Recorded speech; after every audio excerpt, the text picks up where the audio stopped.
Live from New York City, it's the Gary Null Show. And now, your host, Gary Null.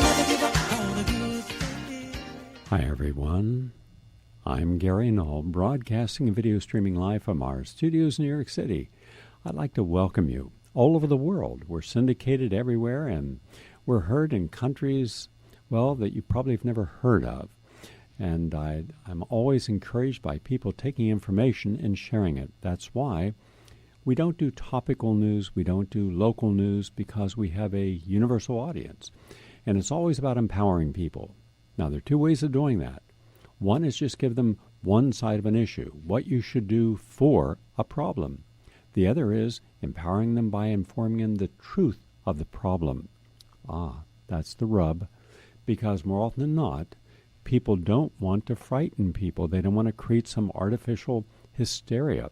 Just imagine what would happen if we were honest about the real cost of environmental degradation, climate change. It's in the trillions of dollars per year. So what exactly are local governments supposed to do if they're not prepared, don't have the resources? Tell the truth to the audience that they're around, like in Miami or other places, that this is no longer sustainable. Start looking for a better place to live. No, they're not going to. The reality is most people will be not informed or intentionally misinformed about the severity of a problem. That does not bode well for getting hit by unforeseen circumstances that were then topsy-turvy. My guest in the first part of our program today, we're reversing the order. Normally we start with health and nutrition, and then environmental issues, and then important social issues, and a guest.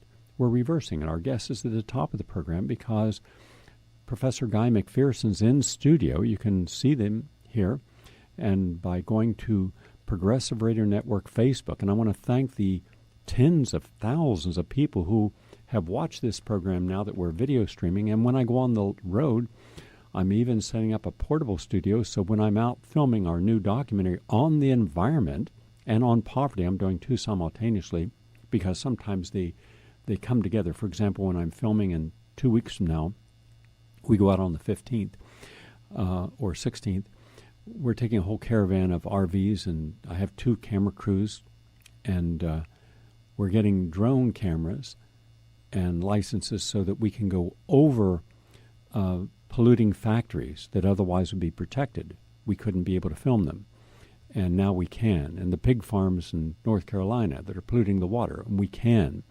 And going down to follow the actual route of pollution, going from industrial mono-farming, single crop like corn or soy, genetically engineered, unfortunately, and how the runoff goes into the Mississippi or Missouri rivers and ultimately goes into the Gulf of Mexico, creating one of the largest dead zones, meaning there's so much algae and so little oxygen that fish can't survive. Now, those are growing. There's over 500 dead zones. And these dead zones are getting larger, which means that nothing can live. So we're filming all that because now I can go 25,000 feet up and film a lot of this that I otherwise couldn't. So we're going to show you the truth. But more importantly, we're going to show you what can be done where possible to mitigate a difference. So today our program is starting with our guest, Guy McPherson, on the environment. Then while I do the second part of the program, he's going to be getting set up to film in our studios here in New York City. And he is one of about 70 people we're filming. Just so you understand, how can you put the most comprehensive film ever done? Because we have all the others, and there's some outrageously good films. Ones I highly recommended, like On Ice and The 12th Hour. But they're bits and pieces. And our mistake is thinking that somehow in an hour and a half feature film, we can capture the magnitude of this problem. We can't. Hence, this one's going to have a what would amount to a teaser of an hour and a half that will be shared worldwide when it's done in about 7 months. But then there'll be almost 40 separate films because I'm not cutting anyone short who has something to say that's relevant to the survival of the planet and the human and animal species. And then we're going to health and nutrition later and some very interesting commentaries. That said, let me welcome to our studio Guy McPherson. Nice to have you with us, Guy. Thank you, Gary. It's a pleasure to be back. And for people who are not familiar with you, Guy is a professor, was for a long time, and out in Arizona at the university in environmental sciences. And you have published in your career on these issues. You're an author. But most importantly, Guy, you're a lightning rod.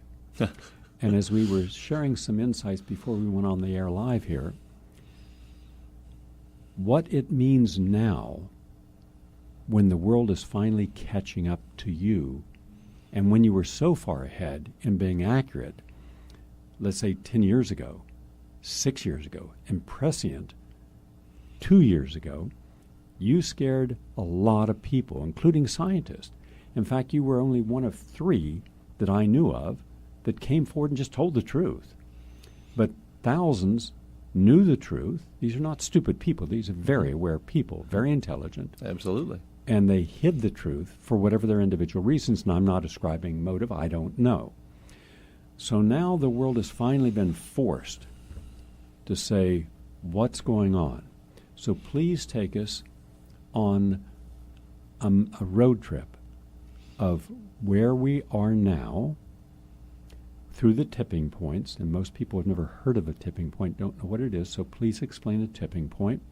And you don't have to go through all of them, but at least the most important ones that are most likely to tip or already have tipped and cannot be reversed. And what is the outcome? What is going to happen? For example, before we came on, Val, who for nearly 30 years has been working on these documentaries, and it's her outstanding talent that gives them that polish and the B-roll. She was showing me footage in California where all these multi-million-dollar homes are right at the cliff because all the ground in front of them has fallen away. And there's no way to move these homes.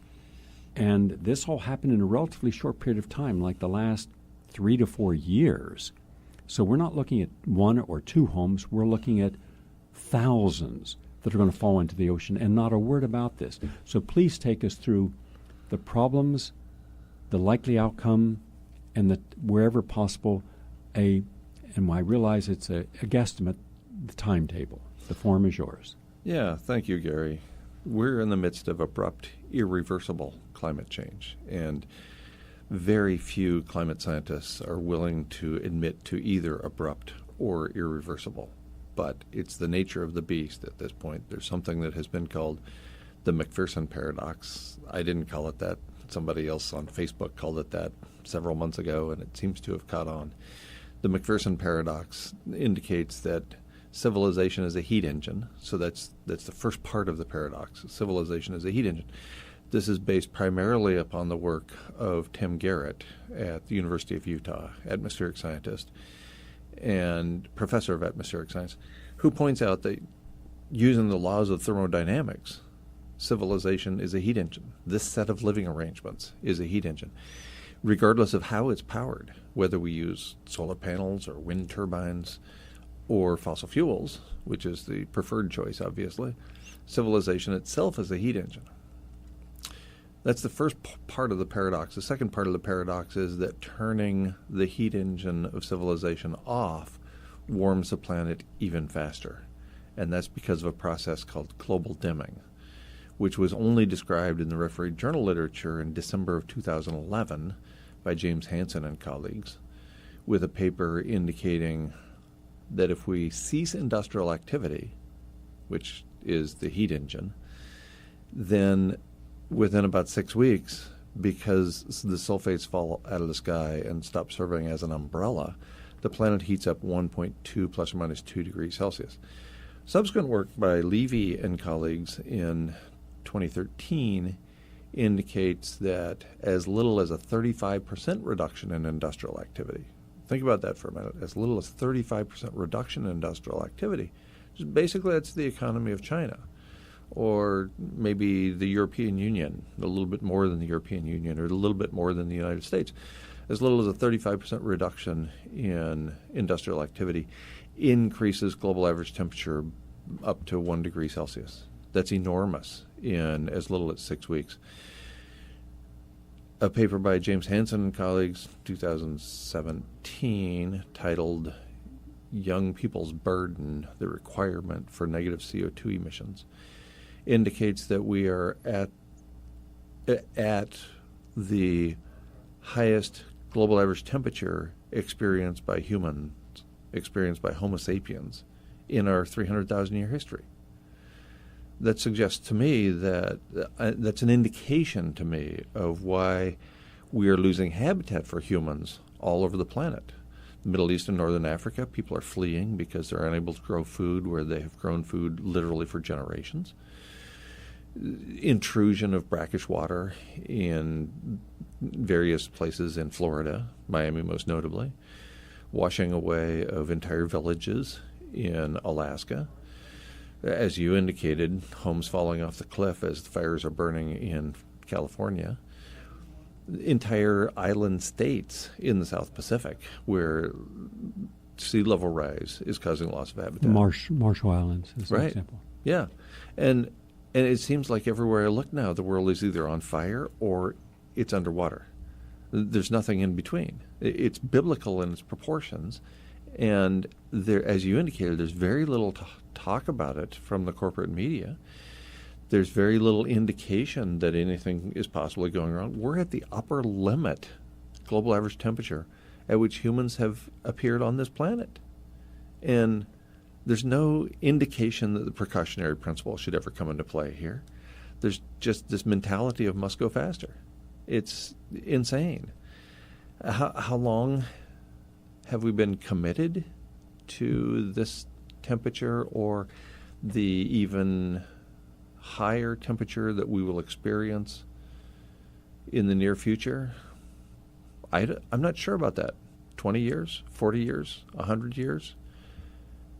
I know that you and I were born into it, and essentially everybody on the planet was born into this set of living arrangements without a choice. We didn't get to vote on to whom we were born and where, with what kind of cultural conditions. And so we just showed up at a certain time in history, at a certain place in history, and immediately began doing what was expected of us, what everybody else was doing. And I suspect that's why we're here in the midst of abrupt, irreversible climate change, because there was so little thought given by so many people, essentially all people, who just jumped on the treadmill that everybody else was on and adhered to the expectations of others as their way of living. Well, we can certainly understand that so many people want a better quality of life. And with more people and more countries having deprived of quality of life in China, India, Brazil, and other countries, now that they are the fastest growing, let's say, industrialist countries in the world, dwarfing the United States at this point, like China, its gross domestic product this year is now at $13 trillion. Just a few years ago, it was $3 trillion. So they're the second largest economy in the world. Within another 3 to 4 years, they're going to be number one. Mm-hmm. Mm-hmm. And their idea is keep building more. I mean, and that's contributing to pollution and global warming. Let's look at it from a little different perspective. Let's take people through the biggest likely game changers that they will face in the immediate future. Mm-hmm. I mean, let's look at the next 5 years as a reasonable timeline to start seeing some of the consequences of being negligent and living with hubris and indifference. I think the most important factor looming, and it could occur as early as September of this year, and I know that starts tomorrow. I suspect it will occur no later than October of next year, and that's an abrupt collapse of the set of living arrangements that we affectionately refer to as civilization. You look at the financial markets, they're a complete mess. This set of living arrangements, like all civilizations, depends upon the ability to grow, store, and distribute grains at scale. We're seeing the grain crop in Europe go up in dust and in flames. We are on the verge of an ice-free Arctic Ocean, as projected by a paper in the Annual Review of Earth and Planetary Sciences in 2012. The president of Finland correctly pointed out more than a year ago in a press conference with Donald Trump, ironically enough, that if we lose the ice in the Arctic Ocean, we lose habitat for humans almost immediately, for all of planet Earth. And so we have, pardon the term, the overused cliche, we have a perfect storm of an ice-free Arctic, a civilization that teeters on the brink, the very rapid warming due to the absence of global dimming when the set of living arrangements is reduced or goes away. We have the heat engine of civilization. We have the methane bomb that is poised to go off from the East Siberian Arctic Shelf, the largest continental shelf in the world, where Natalia Shkova and her research team have been studying for more than a decade and referred to a 50 gigaton burst of methane as being highly likely at any time 10 years ago. I'm stunned it hasn't gone off yet, given the... Explain to the person who may not understand what methane is, where this is at in the shallow water there. It's not just in the ocean, but it's also the methane being released from the tundra, both in the Russian steppes and in Siberia, and the entire shoreline. It's one of the longest shorelines in the world, and how soil has been frozen solid for thousands of years is now thawing, and that's releasing these methane bubbles. Right. Methane hydrates or clathrates are ice-bound molecules of methane. Methane is CH4. We know it as the primary component of natural gas, and it's more than 100 times more powerful a greenhouse gas than carbon dioxide is, molecule for molecule. So a little bit of methane really goes a long way towards heating the planet, initially locally and regionally and globally, because of the atmospheric mixing of methane and other atmospheric components. Natalia Shkova and her research team have conducted many expeditions on and beneath the ice at the East Siberian Arctic Shelf. And their latest paper, at least the latest one I've seen, came out in the summer of 2017 and confirmed the likelihood of a large release of methane from the relatively shallow seafloor of the Arctic Ocean because that water is warming up. And now we found out within the last week that the Arctic ice is warming from below. So it's not just the sun striking the ice and melting it. It's warming from below. The Washington Post ran a piece, must be about a month ago now, indicating that the Atlantic Ocean and the Arctic Ocean are so intermixed that they have become one and the same, at least where they meet. So the biology, the ecosystems within the Arctic are severely disturbed, disrupted, and that is having consequences that are already global and that will certainly continue. How long will we have habitat for humans throughout the globe, in any place around the globe? I suspect it won't be long before we lose habitat for our species. We are at the upper end right now, according to the paper by Hansen and colleagues, Young People's Burden, in 2017. We're at the upper limit that humans have appeared on this planet in terms of global average temperature. And yet we keep warming the planet. There's no indication we have any interest in slowing down. There's no interest that reducing industrial activity would help. In fact, that would cause the acceleration of global average temperature. So we're in this damned if you do, damned if you don't situation where we can maintain the heat engine known as civilization, and that will continue to heat the planet, or we can turn it off and that will heat the planet even faster. And that methane burst that you're referring to, that 50 gigaton burst, and there are billions of tons of methane hydrate in the Arctic Ocean. So once this cycle starts, where no one will see it, no one will hear it, but the atmosphere temperature will start to rise. It'll be like that movie The Day After Tomorrow, where the Scottish scientists started seeing these anomalies of phenomenal weather changes and couldn't explain it. That's what we'll start to see. That's right. Interesting you bring that up. That paper, that movie was based on a paper prepared by a couple of consultants named Schwartz and Randall. And the Bush administration managed to bury the report for several months. It actually came out in 2002. But it wasn't known to the public until 2003. That's when the movie The Day After Tomorrow came out. It was late in 2003, based upon that paper about abrupt climate change by Schwartz and Randall. And of course, it was Hollywood, so it was a little over the top. Helicopters freezing in midair, that sort of thing. Instead, we expect those kinds of changes to transpire over weeks or months, not 15 minutes. Could you give us a rundown of let's say if you had the top 10 major problems that we must begin to educate ourselves on, we must begin to become aware of, what would be the top 10? Global dimming, I think, is hugely important, sometimes called the aerosol masking effect. And there is very little known about it in the public arena because the media and the governments, for the most part, are not telling us anything about it. You almost never see a paper in the mainstream media about the aerosol masking effect or global dimming. When I talk to people in presentations, and I've been talking about global abrupt climate change and its likely consequences for more than 10 years now, and when I speak to people, they have, to a person, almost never heard of the aerosol masking effect. They've never heard of this idea of global dimming. And there's a BBC video about it that runs about an hour from 2005. Where did that go? Nobody, I never run across anybody who has seen that. And the research papers that started coming out in late 2011, and yet it's the great unknown, global dimming or the aerosol masking effect. So that is hugely important. Methane, water vapor as a greenhouse gas. I think relatively few people know that water vapor is the most abundant greenhouse gas. And the equilibrium time between moistening of the upper troposphere, or more water going into the atmosphere, and increased global average temperature is a matter of days or weeks.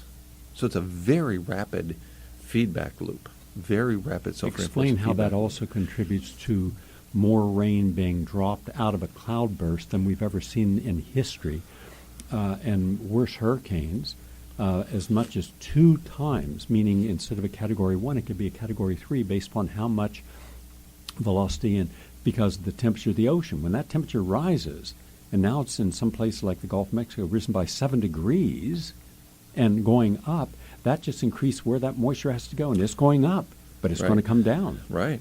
The planet wants to release that energy. The ocean contains an enormous amount of energy because of the extra heating that has been poured into it as a result of burning fossil fuels. There's an enormous storm, a cyclone, headed for Hawaii right now, that if it hits Hawaii, now that we are out of the La Nina phase and into the El Nino, we're going to see a lot more of this in the Pacific Ocean instead of the Atlantic. If that hits Hawaii, it's going to be a Category 5. It may be higher than that.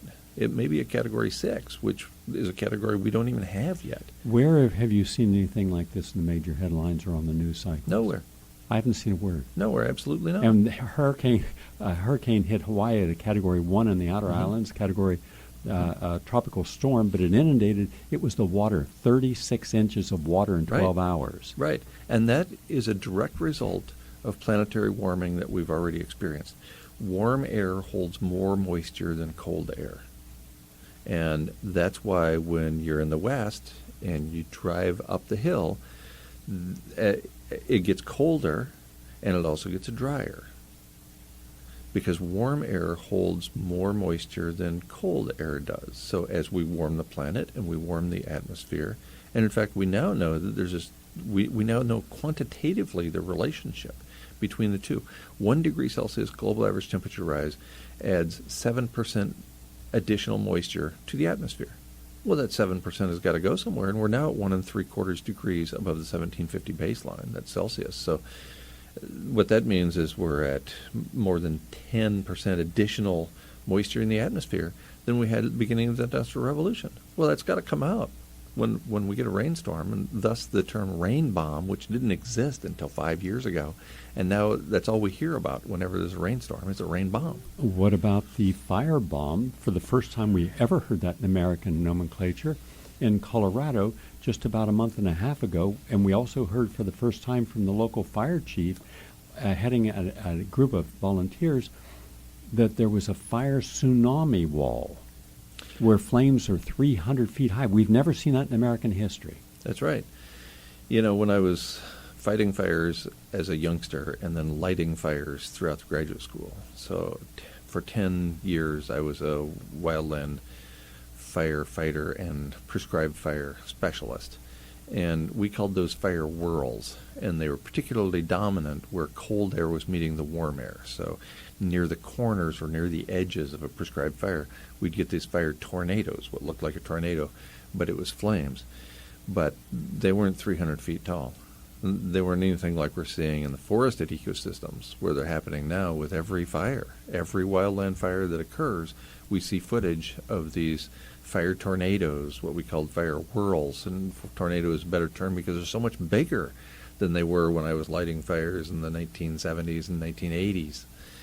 So, again, just another example of profoundly accelerated phenomena that we saw smaller versions of before.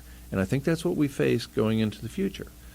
People ask me what the future looks like. I think it looks like today, exacerbated. I think it looks like, we've come an enormous way since we called them fire whirls in the 1980s to call them the fire tornadoes in 2018.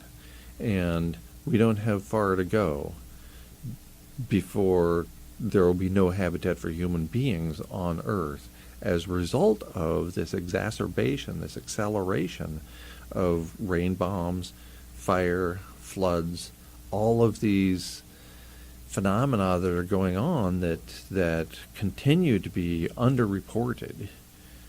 And yet, unless you're living in a cave, you cannot help knowing about these atmospheric and environmental phenomena that are occurring at a pace that we've never observed in human history. I believe that most people are aware of these crises, but they don't care. There's an indifference. We have entered the Cartesian concept. I saw a movie last night. I wanted to see it because I had heard from friends that, boy, you want to see how bad movies are today? Go see Filthy Rich Asians, or something like that. So I went to see it. And the audience loved it. It's #1 film in the world the last 2 weeks, probably this week also. Now imagine if the entire Kardashian family was asked to become the new royal family of America, where we no longer had a president or Congress. They would simply, their lives every day, what they eat and what they buy, that became the only thing important. And that's what it was showing all these people in the film doing, who were the richest people in Singapore and Southeast Asia. It was also about massive, vulgar consumption, the bottom side of obsessive decadence, where a person only cares about themselves and how they look to the world. They don't know that the rest of the world exists. They don't care. They don't even care about people who are in their own clans or in their own family if they're lesser than them. That was made clear. Racism throughout the film and bigotry. And I walked out of the film and thinking, all the people love the film, what did I miss? Mm-hmm. And then I reversed it. What did they not see? Mm-hmm. Because if they're thinking that this reality is good, and if no one wants to pull back and say, I'm not going to engage in this kind of vulgar, massive overconsumption of stuff I don't need, which can contribute to the demise of the planet, then what we have is we have about 90% of the American population who don't want to know the truth, will be angry at you for sharing the truth, think that you're a fatalist, that you're a person that is somehow a nihilist. Mm-hmm. Instead of you're an honest, open, pragmatic mm-hmm. thinker who's saying, look, I'm going to be in there along with everyone else, but we're not all going to make it in the boat. At least be aware. But when we wake up each day and we have abundant food, when we walk down the street and there's food from all over the world, then we don't care that grains may not be growing at the same level in 2 years from now in North Dakota, in Montana, in Texas and California, where grains are grown, in Kansas, Indiana, and Illinois, because they don't care. Somewhere in the world, those who want to buy something will have it available to them, supply and demand. The fact they'll be paying more for it. Now, at the same time, those same people, if you ask them how many people right now in Africa and in the Middle East will not be able to support themselves with having a regular, adequate water to drink and food to eat. And they'll say, I don't know. Right. They Well, don't have the slightest idea. And I said, well, let's try 1.3 billion people. Mm-hmm. That's the number that Rich and I, in doing our homework for our film, came up with, because you have to do a lot of we've been researching this for 12 years before we started filming. So we know how many people are going to become disengaged from where they had been and become immigrants. Well, what happens when you have 5 million immigrants because of wars that we created, that Barack Obama created, that Hillary Clinton created, that the neocons created, right? And George Bush created, and Saudi Arabia and all the rest, taking no responsibility. And we can't handle 5 million people coming into countries. What are you going to do with 1 billion? Right. And that is apocalyptic in that area of the world. And we're not looking at it. No one's looking at the problem or the solution until it comes. And when it comes, it's going to come fast and furious. So we live in denialism. Individual denialism, collective denialism, and group denialism. We're not dealing with Fukushima as if somehow it's not polluting 300,000 gallons of toxic radioactive water every day, creating the largest dead zone in the world, 1,200 miles long, 1,000 miles wide in the Pacific Ocean. Nothing can live there. We're not having a single story in the news cycle. It's not taught in any schools. So take us again, we only have a few minutes on this, address what I just said, but then take us to a few more serious things happening, like the conveyor belt that takes warm water from the south, brings it up around Greenland and Iceland and Northern Europe, brings it back down, how that's slowing down and the consequences of that gets 2 slower stops.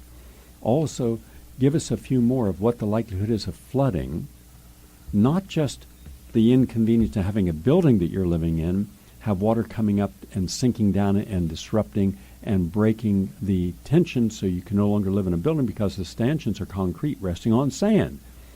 And that's Dubai, the entire community of Dubai, the dumbest project in world history. Billionaires spending money when they didn't have an 8th grade education, and all these scientists in Germany and Switzerland, everybody lined up to take their money, and not a single person had the courage to say, I can't take your money because you're building at sea level and you're going to flood. And everything you see in Dubai, these magnificent buildings, they're all going to crash and crumble. Not a single honest person in that entire fiasco, and yet everyone wanted to move there. Now look at it. The buildings are cracking, the foundations are rotten, massive problems. In fact, so bad that the emir had to step aside, and his cousin, who is the top person in the United Arab Emirates, the 7 nations, had to come in and take over all of Dubai because there was $1 trillion in debt, and no one else could afford it because Dubai isn't Abu Dhabi is an oil-rich country. Dubai is not. But these are just some of the things that are happening. I'm watching because I'm interested in the topic. Other people don't care and are not interested. Well, yeah, of course not. For one thing, there's no money in extinction of any species. The notable example is when World Wildlife Fund, for example, shows a picture of an organism that looks a lot like us, a mammal with forward-facing eyes, to try to generate money for themselves, for that organization. But otherwise, bad news, if you're the purveyor of bad news, as you often are, as I often am, we are accused, as you indicated, of being nihilists, of giving up, of throwing our hands in the air, of just about every horrible thing that can be thrown at somebody is thrown at us because we're presenting, dare I say it, reality rooted in evidence. Of course, the character who made Idiocracy, the film, which came out a little over 10 years ago, said he thought he was making a documentary film, not a comedy, but he didn't realize it would happen so quickly. That we have become idiocracy. We have become this, not just a nation, but a world of idiots, of people living for right now. And I'm a huge fan of living in the now, don't get me wrong. But he's describing an entire culture that lives for the hedonistic version of pleasure right now and for the next few minutes. Hedonic, Aristotle's hedonic. Exactly. And we're there. How can you deny it? You look around, as you indicated, people don't care because what they care about is their own personal pleasure, first, foremost, and almost entirely. 1.3 billion people without food and water? Not my problem, buddy. We're talking about within the next 24 months, you're going to see this massive exodus and the breakdown of social systems all over Africa and the Middle East. Absolutely. You're going to see it. It could be next month, Gary. It certainly will be within the next 24 months. I guarantee it. Tell us just a few things. Tell us about the three remaining worst-case scenarios that are happening right now that we're not being informed of, including the circulatory system. You know, the thermohaline conveyor belt has definitely slowed, consistent with the evidence indicating that it has slowed or reversed at least 6 times in planetary history. And that was the basis for the film The Day After Tomorrow. That's a big deal. That's not nearly as big a deal as the cracking of the ancient ice in Greenland, in the north slope of Greenland, which, if you're paying attention at all, you've noticed pop up in your news feed within the last week or two. That's the last remaining ancient ice in the Arctic, and it's cracking and falling into the sea. That is truly horrible news for those of us who acknowledge that the Arctic is the planetary air conditioner. What happens in the Arctic absolutely does not stay in the Arctic. So there's 2 very important features that are influencing already what's happening in the Arctic Ocean.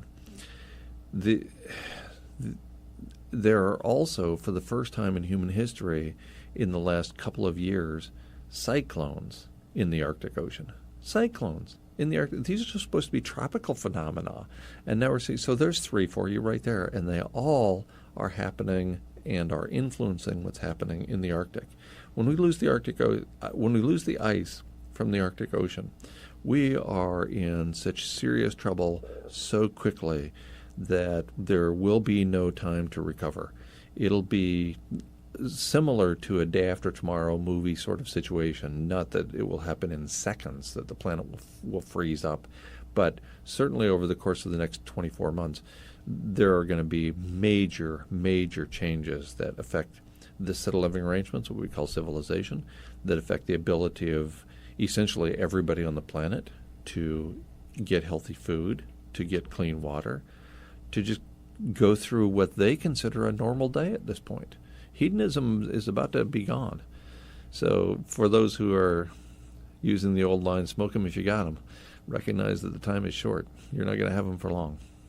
Just imagine being a Japanese citizen, waking up in the morning and going through your day, and mothers with their children and older men, because almost all the younger ones were out fighting in the Second World War, not realizing just at some point in that day both Hiroshima and Nagasaki are going to be devastated.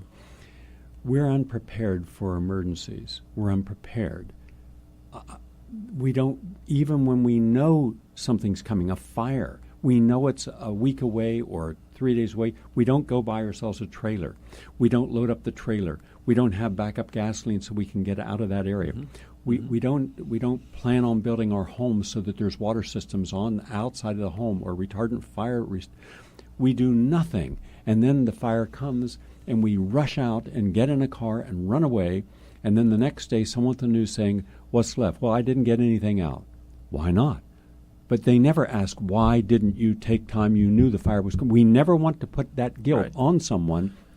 Heaven forbid we ever make anyone responsible for the mistakes they make in their own lives. Well, you know, and I've been pursuing anarchism for most of my adult life, primarily due to the influence of Edward Abbey's writing. And this anarchism is the willingness to take responsibility for yourself. Most people think that it's the promotion of chaos or some such silliness. At one spectrum it is. Right, absolutely. But for me at least, the difference between chaos and anarchy is with chaos there's an absence of rules, and with anarchy there's an absence of rulers. Every person takes responsibility for themselves. And we don't see a lot of that now. There's capitulation to authority, as if the government's response to Katrina 13 years ago was not enough to convince us that maybe we shouldn't rely upon FEMA for every time we have a problem. We shouldn't rely upon FEMA for anything. If you doubt me, ask the people of Puerto Rico.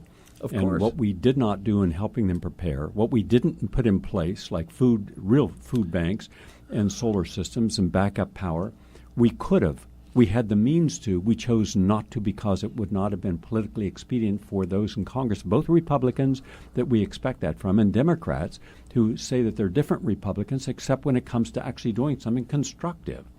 So this is the way we live. When Hurricane Sandy hit New York, it was the people from the Occupy movement who were feeding the FEMA people. Do you know Think that about every day that we had truckloads of food come in and water, and I had people come to our Upper West Side office and studio at 83rd and Broadway, where we've been for like 25 years, and we had cabs. Almost all of them were from from Haiti, and all these cab drivers would load up their car and they'd run it downtown and give these people free food and water. Now, and I commend those people for taking their time and energy to care about other people. And then I'm asking myself one day when there was a Haitian guy who says, "Why are you doing this?" I say, it's not because I like the people downtown. It's not because they're moral or ethical. These are people working on Wall Street. We're taking people, do you really think that those are the people that, I care about? I don't. Right. I'm doing this because my mother said if you have a gift, give it to those in need in that moment. Don't judge them first, give it to them. I said, blame my mother for my philanthropic nature. And he said, that's okay, because sometimes when I'm downtown, I know what it means to have driving people who don't care about you. You're invisible if you're from Haiti or Trinidad. And now we're actually helping those people that never helped us. I said, well, you have to take it one-on-one. You have to judge each person by their actions. But I'm looking at now what's going to be happening, and we're unprepared for it. By the way, down in Houston, when all the billionaires and millionaires were up in their apartment buildings not having any fear, they had hurricane-proof windows, and they had water, backup tanks, and generators. Who do you think was in those boats? Who do you think was out there?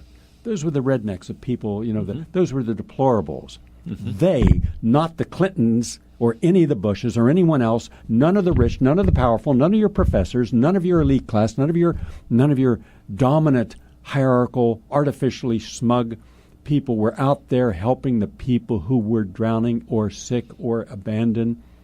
It was your average working class person who put their lives at risk being in contaminated water and not caring about themselves. And all those boats going out of there, those were real human beings. Yeah, that's what's amazing, and they were never acknowledged for their courage and their benevolence towards others, and they're always the ones who show up in every crisis to try to help other people.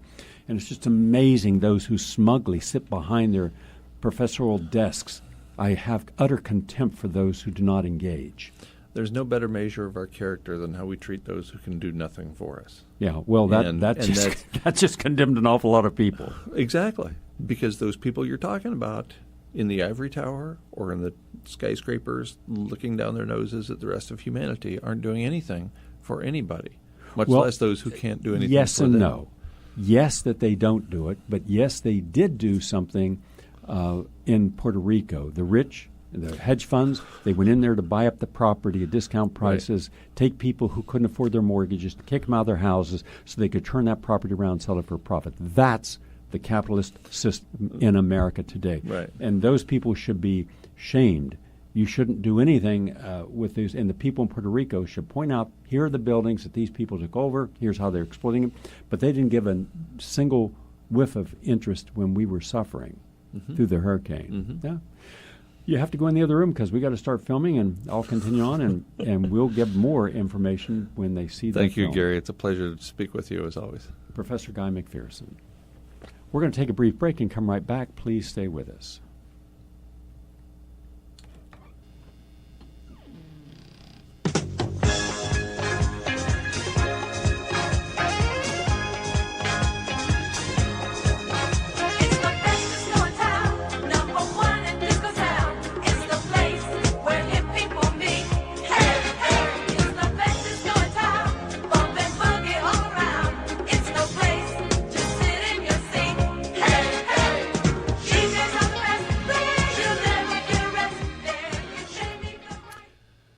Nice to have you with us, everyone.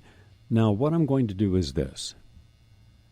Probably on this coming Tuesday evening's Progressive Commentary Hour, which is the most listened to radio program I do each week, I will take time to show you what can you do individually, as individuals, as family, young, old, to help get out of harm's way. Starting now, if you've done nothing, it's not too late. And we have the time to make intelligent, proper moves to have a better, more sustainable life. For those of you who think nothing that bad can happen, and if it does, the government will help you out, or if beyond that, science will solve the problem, just remember, we're not all going to make it in that boat. And you got to live with the consequences. But I'll give positive solutions, which will take a whole hour, possibly even longer, on Tuesday evening, so you won't want to miss that. For health and nutrition. Oh, by the way, before I go into this, tonight we have 2 openings, that's it, in helping support our sister station WBAI. And I will be on the air on Monday on BAI. And we will be filling in every day next week on WBAI when they take a break for the hearings in Washington, D.C. Whenever that break begins, they'll be coming into our show, so you'll be able to catch up on the latest on health information. You won't miss it. But tomorrow night and Sunday night, we are packed. We have no more room to dinner and socialize. But I have 2 spots tonight. We were filled up, but a couple called and canceled this morning. Thank you for calling and canceling. So if you'd like to have a delicious, healthy meal, you pay for your own meal. Write a check out to WBAI for $25. And then we meet at around 6 o'clock and have a leisurely dinner, and people can socialize with one another. It's not limited by any age, as adults, I mean.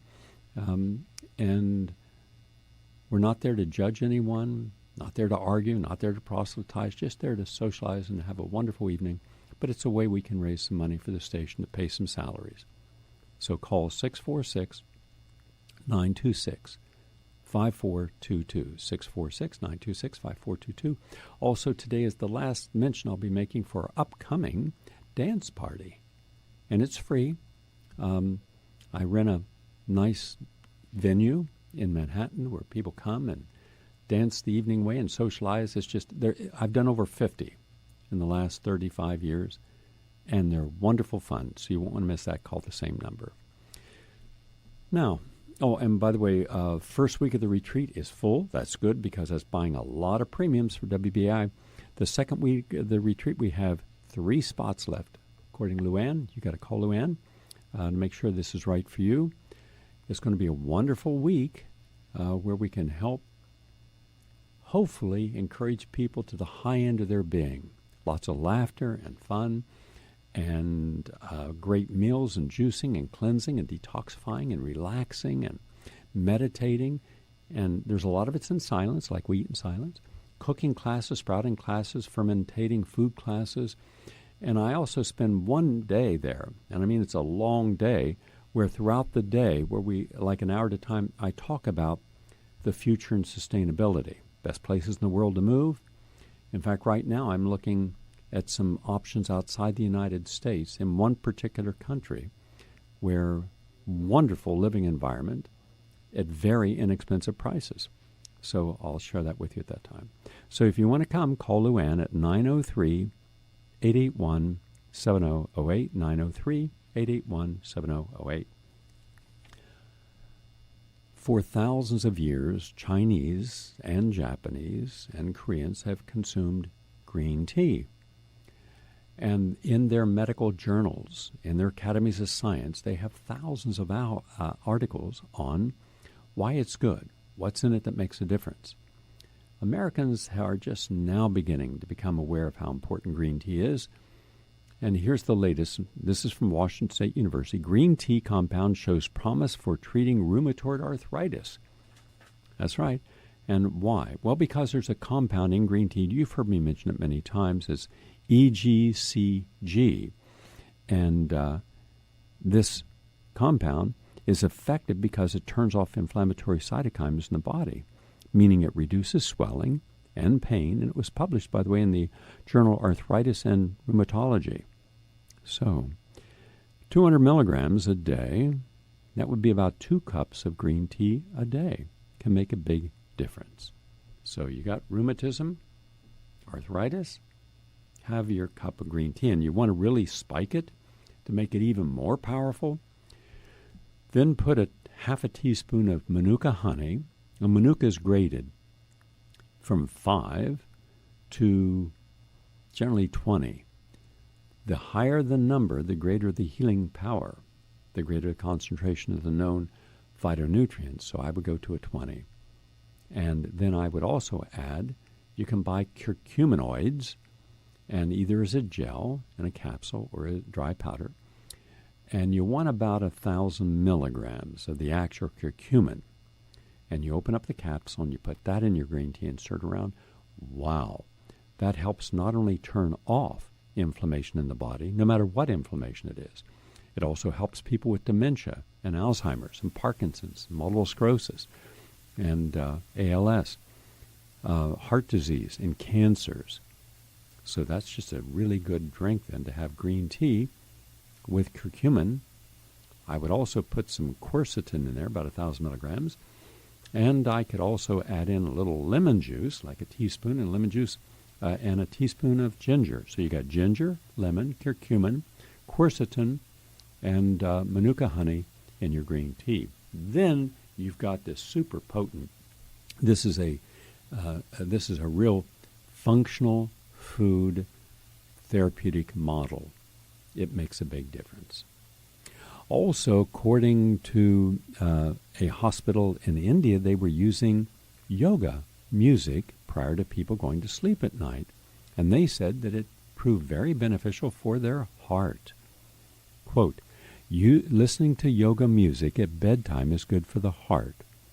And the doctor who did this, who's a cardiologist, said, quote, we use music therapy in our hospital, and this study showed that yoga music has a beneficial impact on heart rate variability before sleeping.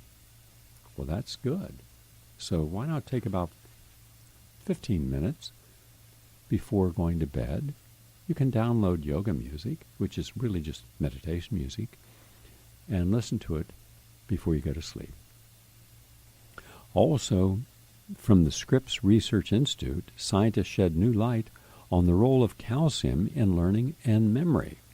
And what they found was, and calcium is a macronutrient, as is magnesium. Ideally, they can be taken together. Now, there used to be that there was a higher rate of calcium, generally 4 to 1, than magnesium. So if you took 400 milligrams of calcium, you took 100 milligrams of magnesium. That's not supported by the science. The real science shows equal. So if you take 500 milligrams of calcium, take 500 milligrams of magnesium. Now, magnesium is great if you have atrial fibrillation. If you have any form of major heart condition, it's good. If you have muscles that are cramping, it's terrific. If you want to improve your circulation, it also is good. Calcium helps in the constriction of muscles. So when you're using your muscles, especially if you're using them throughout the day in your work or you're exercising, having that calcium improves that muscle coordination and relaxes the muscle also. So calcium magnesium is good for you, it's good for your heart, and it's good for your brain as well.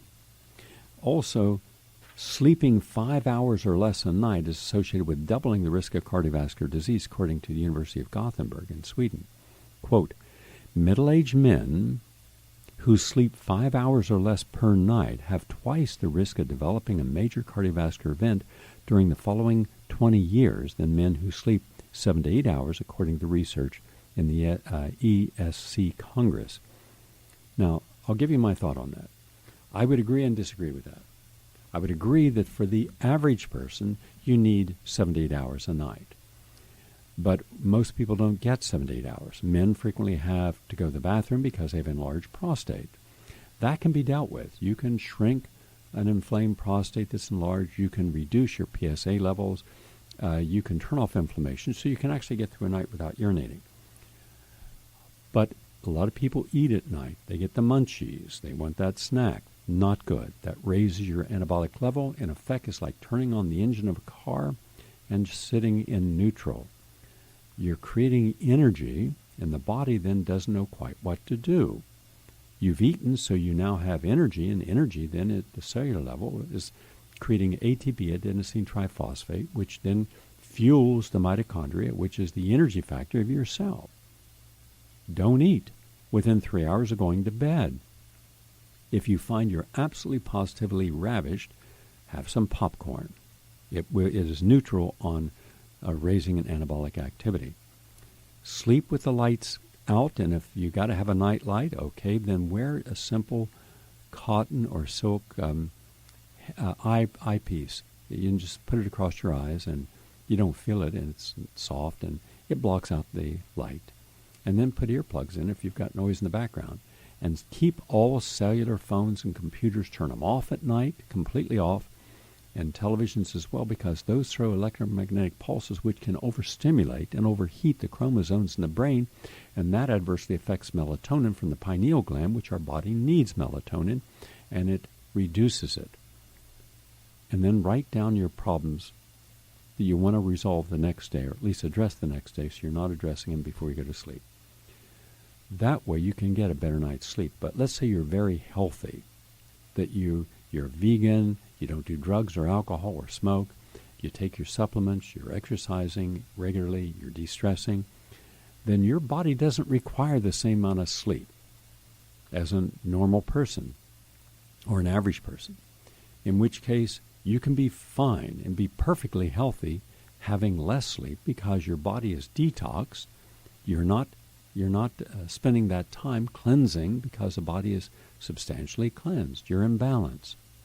So that's why I say I agree and disagree, because I'm quite sure they've never seen a group of people, I have in this audience, who keep themselves fit and clean and healthy. And they'll say, oh, gee, Gary, I used to sleep 8 hours, now I'm sleeping 5 or 6 hours. For you, that's right. For other people, it wouldn't be. You know? And finally, DHA beats EPA for stroke-induced brain damage. This is the Columbia University Medical Center, and this research model. So if you're going to be taking, and you should, your different essential fatty acids each day, make sure you're getting 300, 400, 500 milligrams of DHA. D is in David, H in health, and A in association. DHA every day, because it's what really benefits you and your heart and brain. That's it for today. I look forward to seeing a lot of you tonight and tomorrow night and Sunday night. We'll have a lot of fun, and it'll also help the station, and that's what it's about. And 42 years at WBAI, and we're still here and still pumping out the information to you every day. Have a nice day, everyone.